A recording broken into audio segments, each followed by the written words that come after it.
Hi everyone, I'm Miss Linda. Thank you for joining me today for Boscov's Story Time. Boscov's is celebrating the Peanuts' 75th anniversary. And as you can see, I'm a pretty big Peanuts fan.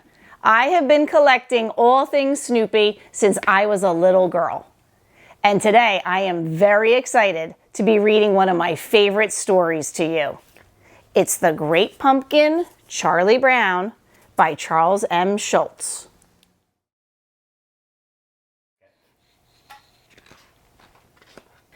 It was a special time of year. The air felt brisk and cool. The colorful leaves fell from the trees. The pumpkins were ready to be picked.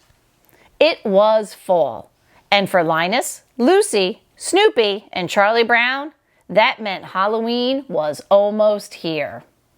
It also meant football. One afternoon, Lucy approached Charlie Brown. "I'll hold the ball and you come running and kick it," she said sweetly. But Charlie Brown shook his head. He knew what Lucy was up to. "You just want me to come running up to kick that ball so you can pull it away and see me land flat on my back." "This time you can trust me," said Lucy. She held out a piece of paper. "See? Here's a signed document testifying that I promise not to pull it away." He felt excited. This year he was really going to kick that football.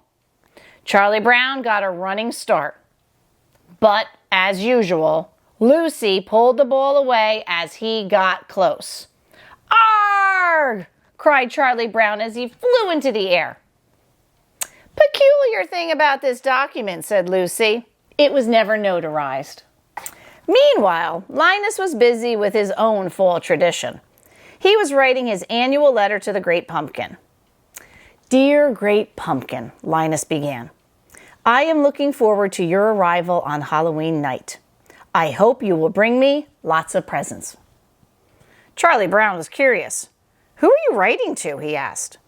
Linus smiled and then he explained. "This is the time of year to write to the Great Pumpkin.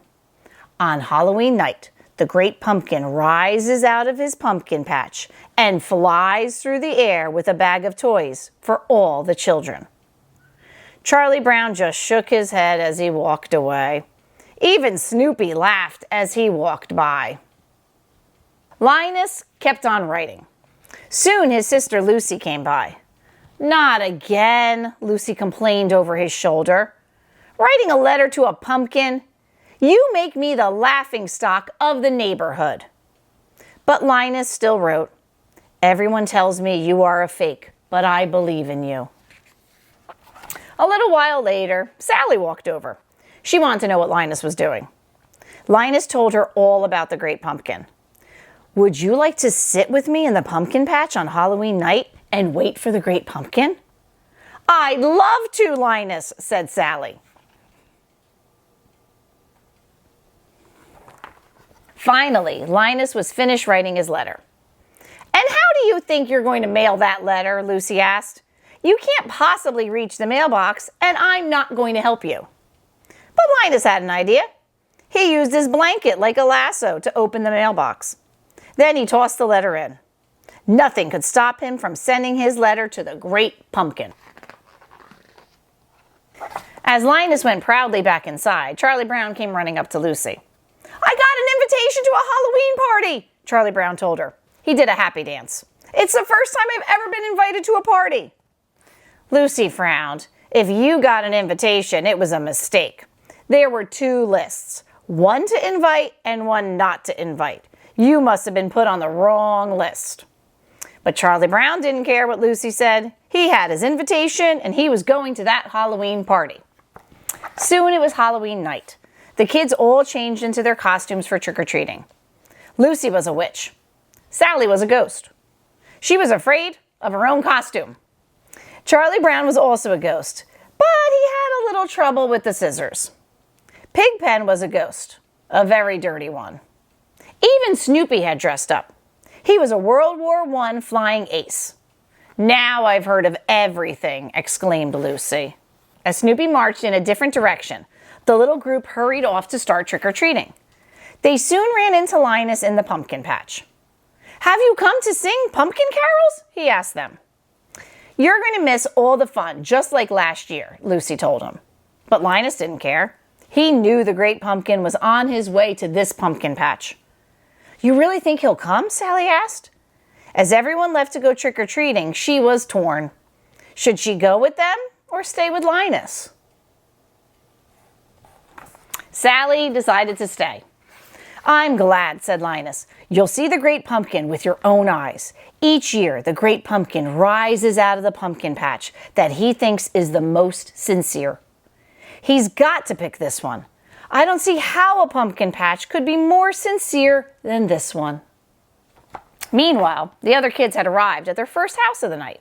"Tricks or treats," they cried. One by one, candy was thrown into their bags. "Can I have an extra piece of candy for my brother?" Lucy asked. "He couldn't come with us because he's sitting in a pumpkin patch waiting for the great pumpkin." The kids compared what they got. "I got 5 pieces of candy," said Lucy. "I got a chocolate bar," said Violet. "I got a quarter," said Schroeder. "I got a rock," said Charlie Brown. Soon, everyone's bags were filled with candy, except Charlie Brown's. His bag was filled with rocks. But he didn't let that get him down. It was time to go to the Halloween party. On the way, Violet wondered where Snoopy, the World War I flying ace, had gone. "He's probably getting ready to take off on the next dawn patrol," answered Charlie Brown. Soon the group passed by the pumpkin patch. "Has the great pumpkin been by?" taunted Violet. "You think you're so smart," Sally called as the laughing group continued along. "He'll be here. You can bet on that."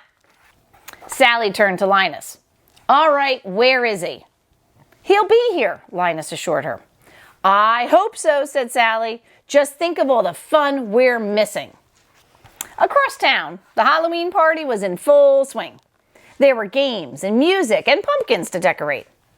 Violet, Patty, and Lucy wanted to draw the perfect face on their pumpkin. But how would they know what to draw on it? "You'll have to model for us," Violet told Charlie Brown. "You'll be the perfect model," agreed Patty. Charlie Brown felt honored. He sat down on a stool. Violet turned him around. That's when he realized they wanted to use the back of his head as a model for the pumpkin. Next, it was time to bob for apples. Lucy went first. This is the way to do it. She stuck her head in the barrel and came up with an apple and Snoopy. "Blech!" she cried. "My lips touch dog lips!" Snoopy danced along while Schroeder played the piano. Then he figured it was time to continue on his journey as a World War I flying ace. He sniffed his way to the pumpkin patch. Sally was just about fed up. Where was the great pumpkin? Linus tried to reassure her. "Just think, Sally, when the great pumpkin rises out of the pumpkin patch, we'll be here to see him." All of a sudden, Linus heard a noise. "What's that?" he asked.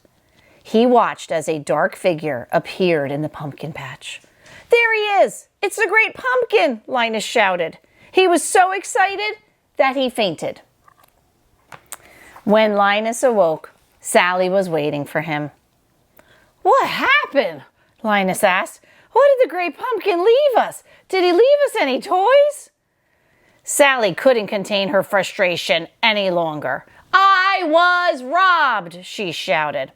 "I spent the whole night waiting for the great pumpkin when I could have been out for tricks or treats. Halloween is over and I missed it." She pointed at Linus. "You kept me up all night waiting for the great pumpkin, and all that came was a beagle." As Sally left, Linus called after her. "It won't be long now," he said. "If the great pumpkin comes, I'll still put in a good word for you." Linus gasped. He said, "If." Was he starting to doubt the great pumpkin too? The hours ticked by. After a while, Linus fell asleep. He was shivering under his blanket when Lucy came out to get him in the very early hours of the morning and tuck him into bed. Later that day, Charlie Brown and Linus met up. "Well, another Halloween has come and gone," said Charlie Brown. "I don't understand it. I went trick-or-treating, and all I got was a bag full of rocks." Charlie Brown looked at his friend. "I suppose you spent all night in the pumpkin patch and the great pumpkin never showed up?" "Nope," said Linus. "Don't take it too hard, Linus," Charlie Brown said. "I've done a lot of stupid things in my life, too." Linus furrowed his brows. "Stupid? What do you mean, stupid? Just wait till next year, Charlie Brown. You'll see. Next year I'll find a pumpkin patch that is really sincere, and I'll sit in that pumpkin patch until the great pumpkin appears." The end.